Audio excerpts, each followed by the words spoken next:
Hi, my name is Gabriella Dennery, MD, one of the life coaches for physicians here at Doc Working. And in this video for quick wins to get your life back, we're going to explore mindfulness tips for stress reduction.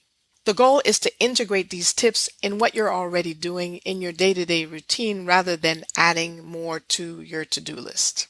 If you already have a stress reduction routine and you find that in times of sustained high stress, what may have worked for you before is not as effective as you would want it to be now, or that you've been off your routine completely, there may be ideas here as well to help you kickstart it or dig into it deeper. As you start working with these ideas, whether this is new to you or something that you want to get back to, I also encourage you to be your own evidence. Be your own before and after picture, right? What did you gain from these approaches? How does it make you feel? What changes did you notice throughout your day? How did you feel at the end of your day as you start working with some of these tips and techniques? Mindfulness is one of those things, you hear that word a lot. There are so many benefits that include improving your mood, reducing your mind rumination, decreases anxiety.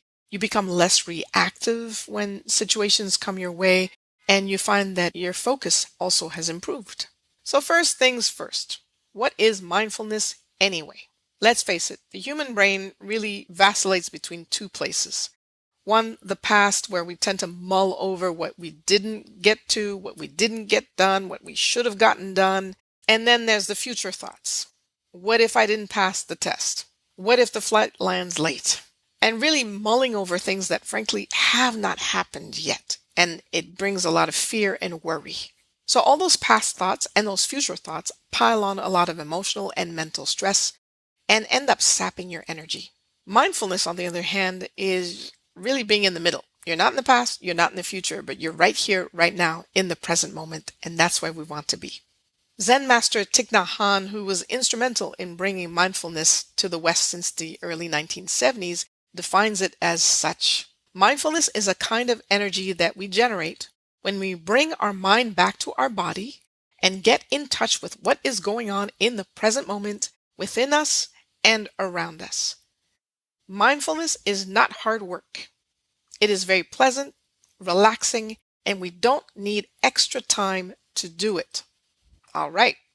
Now, Jon Kabat-Zinn, the founder of the Center for Mindfulness in Medicine, Healthcare, and Society at the University of Massachusetts, he's also the founder of what is called MBSR, Mindfulness-Based Stress Reduction Training. He defines it as such. Mindfulness means paying attention in a particular way, on purpose, in the present moment, and non-judgmentally. And that's a key word right there. So to be present to the here and now without judgment. Is mindfulness the same as meditation? No. Mindfulness is a state of being. It's a state of openness, a state of presence, and a state of non-judgment. Meditation is a technique as a way to get there. Now, it's hard to talk about mindfulness or stress reduction without meditation. Meditation is really one of those things that is at the top of most lists when it comes to stress reduction. So we are going to talk about it for a few minutes. And one simple way to start is by just sitting in the morning or in the evening in a quiet place. I mean, you can sit on the floor if you want, but really a chair with a back is perfectly fine.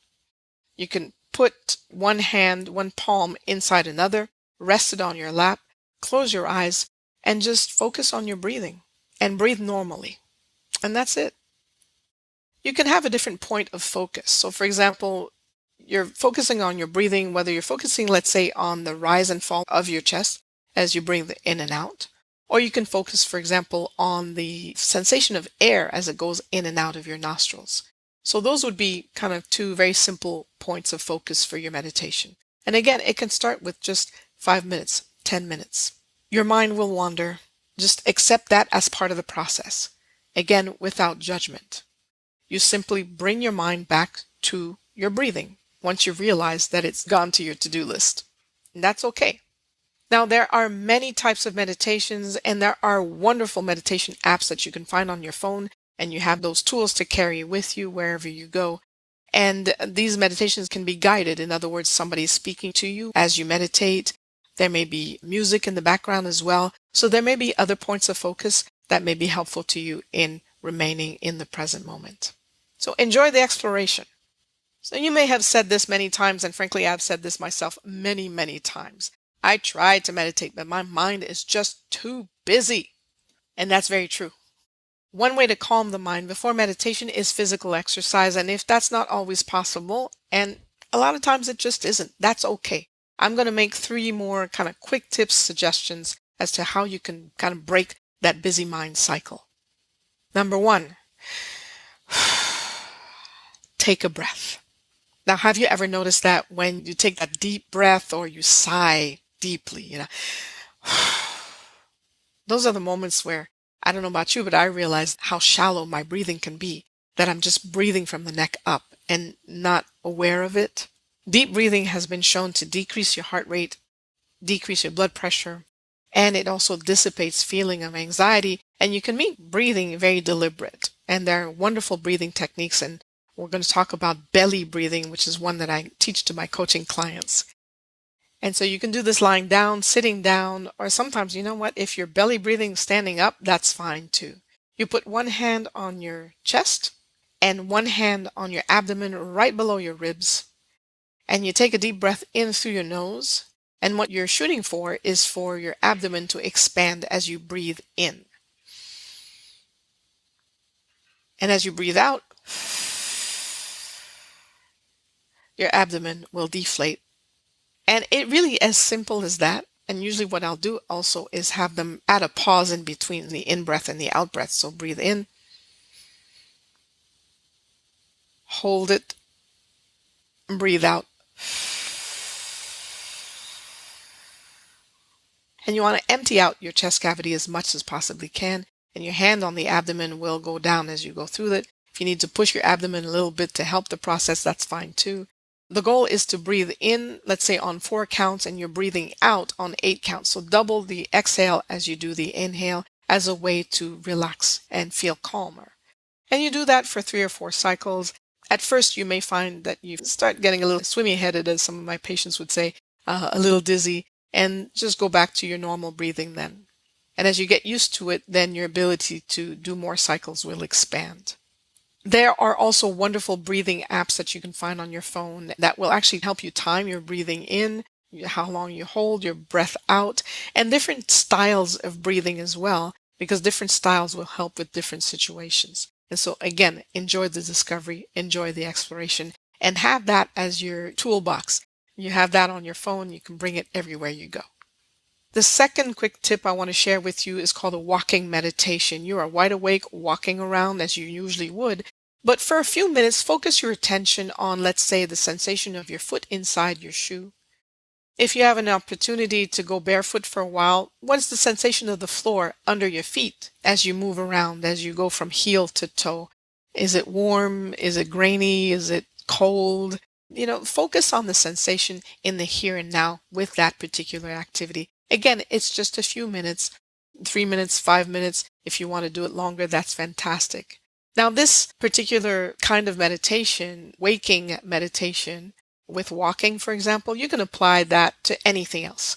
Brushing your teeth, drinking a cup of water or a cup of coffee, chewing your food, holding a pen. You're just kind of bringing your full attention, your full mindfulness, your present moment mindfulness to a very simple activity and describe it. Describe how it feels. You're going for sensation. If your mind wanders, and it will, that I can assure you. Again, the whole point of this practice is non-judgment. Just when you realize that your mind is wandering to your to-do list, just bring it back to where you are now. And that's it. No judgment.